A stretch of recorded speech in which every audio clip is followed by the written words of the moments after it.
Hello friends, आप देख रहे हैं आपका चैनल शेयर बाजार विद आयुष और हम बात करेंगे दोस्तों इस वीडियो में आर्केड डेवलपर्स आईपीओ की लिस्टिंग डे स्ट्रैटेजी के बारे में। तो दोस्तों कल आपको पता ही है आर्केड डेवलपर्स की लिस्टिंग होने वाली है। तो किस तरह की लिस्टिंग हो सकती है इसी के बारे में दोस्तों इस वीडियो में चर्चा करेंगे कि कहाँ पर दोस्तों आर्केड डेवलपर्स का लिस्ट हो सकता है। तो वीडियो को आप लोग पूरा ज़रूर देखना। सबसे पहली बात तो दोस्तों आईपीओ मिलना अपने आप में टफ था। अगर आपको मिला है तो सबसे पहले तो आपको congratulation, because no doubt issue को अच्छा खासा रिस्पॉन्स मिला था, तो उसमें सब्सक्रिप्शन में अलॉटमेंट आ जाना यही अपने आप में बड़ी बात है। बट अगर आपको आ गया है तो जैसे मैंने कहा कॉन्ग्रेचुलेशन, राइट। सो 128 करोड़ का दोस्तों ये इशू था, सॉरी 128 रुपये का, याद रखिएगा। आपको एक शेयर मिलता हुआ नजर आया, करीबन 410 करोड़ का इशू था। 110 शेयर आपको मिलते हुए नजर आएंगे। अब अगर आपने एचएनआई कैटेगरी में लगाया तो आप एचएनआई के हिसाब से अपने शेयर्स देख सकते हैं। दोस्तों जब भी हम इशू को देखते हैं सबसे पहले ये चीज़ देखते हैं कि वो इशू था कैसा। तो देखिए ये पूरा का पूरा फ्रेश इशू था, यानी सारा का सारा पैसा कंपनी यूटिलाइज करने वाली। अब आप कहेंगे फ्रेश इशू और ओएफएस में मतलब ऐसा डिफरेंस क्या है। देखिए फ्रेश इशू ओएफएस में डिफरेंस सबसे बड़ी बात यही है कि ओएफएस में सारा पैसा जो इन्वेस्टर्स होते हैं, जो कंपनी के एग्जिस्टिंग शेयर होल्डर्स होते हैं, उनके पास जाता है। एंड फ्रेश इशू में सारा पैसा कंपनी के पास जाता है। होता क्या है दोस्तों, जब कंपनी को पैसा चाहिए होता है तो ये माना जाता है कि दोस्तों कंपनी जो वैल्यूएशन है उसको थोड़ा सा बेटर रखती है ताकि उनको भी पैसा मिल जाए, सामने जो इन्वेस्टर पैसा लगा रहा है उसका भी पैसा बन जाए। ठीक है, तो ये एक बात है। दोनों एक्सचेंजेस पे दोस्तों आपको लिस्ट होता हुआ नजर आएगा। जैसे मैंने कहा फ्रेश इशू है, तो सबसे पहली बात तो ये यूटिलाइजेशन होगा कहाँ पे। तो देखिए कंपनी ने साफ करा है कि कंपनी को पैसा चाहिए जो उनका ऑनगोइंग प्रोजेक्ट चल रहा है, राइट, उसके फंडिंग के लिए। ये बेसिकली कंपनी ने कहा है जो आर्केड नेस्ट है वहाँ पर दोस्तों कंपनी ऐसा लगाएगी। दूसरा, funding acquisitions of yet to be identified land for real estate projects. मतलब अभी कंपनी ने आइडेंटिफाई नहीं करी है, बट आगे चल के जो आइडेंटिफाई करेगी उसके लिए कंपनी ने पैसा जो है वो बेसिकली यहाँ पर आईपीओ के तहत जो आएगा उसका यूटिलाइजेशन आपको होता हुआ नजर आएगा। तो अच्छी बात क्या है कि डेफिनेटली एक्सपांशन है एक तो, और दूसरा जो प्रोजेक्ट चल रहा है उसके लिए कंपनी को फंडिंग चाहिए थी। अब तीसरी चीज़ पे आते हैं, वो है दोस्तों सब्सक्रिप्शन। जो इशू को पैसा मिलता हुआ नजर आया क्यूआईबी कैटेगरी से वो 172 टाइम था, यानी पैसा कुल मिलाकर 14,000 करोड़ मिला। मतलब अगर आप क्यूआईबी का सब्सक्रिप्शन देखेंगे 172 टाइम्स, तो ये अपने आप में दिखाता है कि डेफिनेटली क्यूआईबीज ने जमकर इस इशू में पैसा लगाया। वहीं जो एचएनआई कैटेगरी थी सेम क्यूआईबी जितना बढ़ती हुई नजर आ गई 172 टाइम्स, 10,000 करोड़ रुपए दोस्तों हमको एचएनआई से आते हुए देखने को मिले। वहीं जो रिटेल कैटेगरी थी वो पीछे नहीं थी, 53 टाइम्स, यानी ऑलमोस्ट 7,000 करोड़ रुपए, 7,600 करोड़ रुपए जो है वो बेसिकली हमको रिटेल से आते हुए नजर आए। कुल मिलाकर 113 गुना दोस्तों ये इशू बढ़ता हुआ नजर आया। करीबन 32,000 करोड़ रुपए जो है वो इस इशू में हमको आते हुए दिखे। यानी कुल मिलाकर ओवरऑल जो रिस्पॉन्स था, जो कंपनी को पैसा मिलता हुआ नजर आया, वो अपने आप में शानदार था।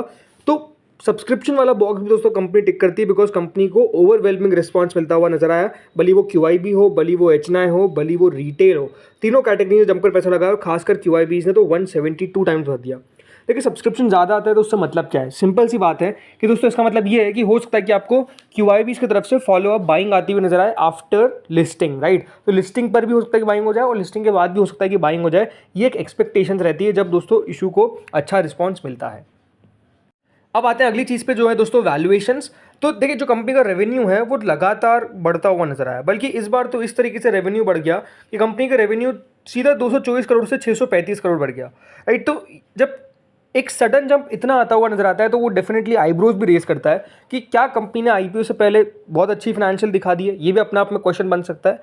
बट ओवरऑल जो हमारे सामने डेटा है वो शानदार नजर आता है, बिकॉज ग्रोथ कंपनी के सिर्फ रेवेन्यू के अंदर 184% की आपको देखने को मिली, जो अपने आप में देखिए इनक्रेडिबल है।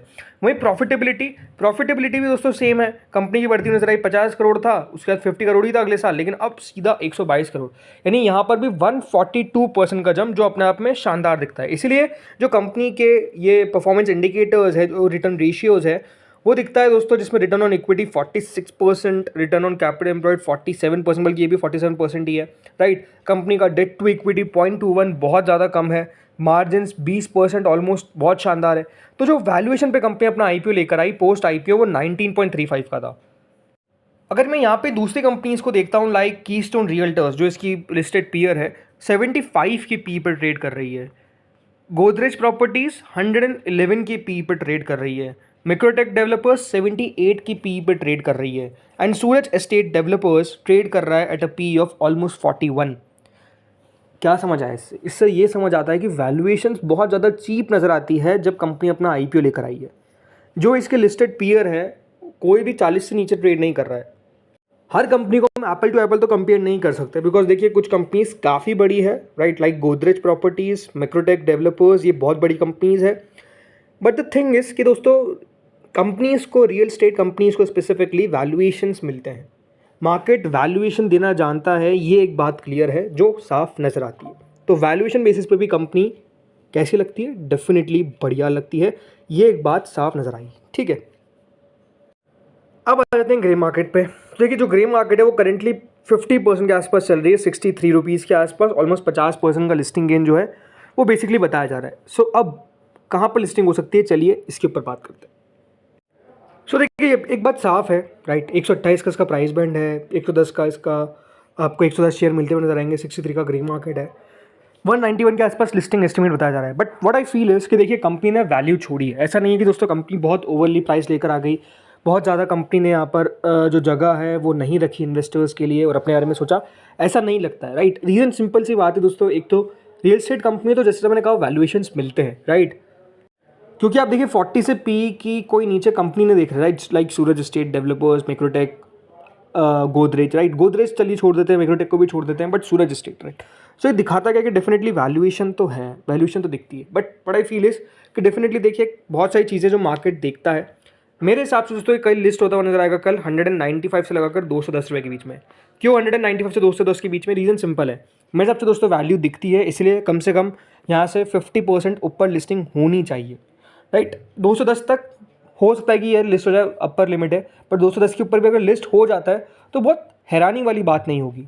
क्या जिनको मिला है वो लॉन्ग टर्म होल्ड कर सकते हैं। मेरे हिसाब से एक ऐसी कंपनी है जहाँ पर लगता है कि डेफिनेटली रेवेन्यू की विजिबिलिटी नज़र आती है, इनके पास ऑनगोइंग प्रोजेक्ट्स अच्छे हैं। तो जब रेवेन्यू की विजिबिलिटी होती है तो मेरे हिसाब से फिर ऐसी कंपनीज को चाहे तो आप अपने पोर्टफोलियो में रख सकते हैं। लेकिन नो डाउट अगर आपने सिर्फ लिस्टिंग इनके लिए लगाया है तो 5% जो भी देखिए ये हाई लगाता है, फॉर एग्जांपल अगर 200 रुपये का इसने हाई लगाया तो 5% यानी 190 रुपये पे आप अपना टारगेट सेट कर दीजिएगा, ताकि आपको स्टॉप लॉस रहेगा, प्रॉफिट बचना चाहिए। अगर आपने सिर्फ लिस्टिंग इनके लगाया, लॉन्ग टर्म के लगाया तब तो डेफिनेटली कुछ कहने वाली बात नहीं है। जिनको नहीं मिला कुछ नहीं करना है, सिंपल सी बात है, मेरे हिसाब से वेट एंड वॉच।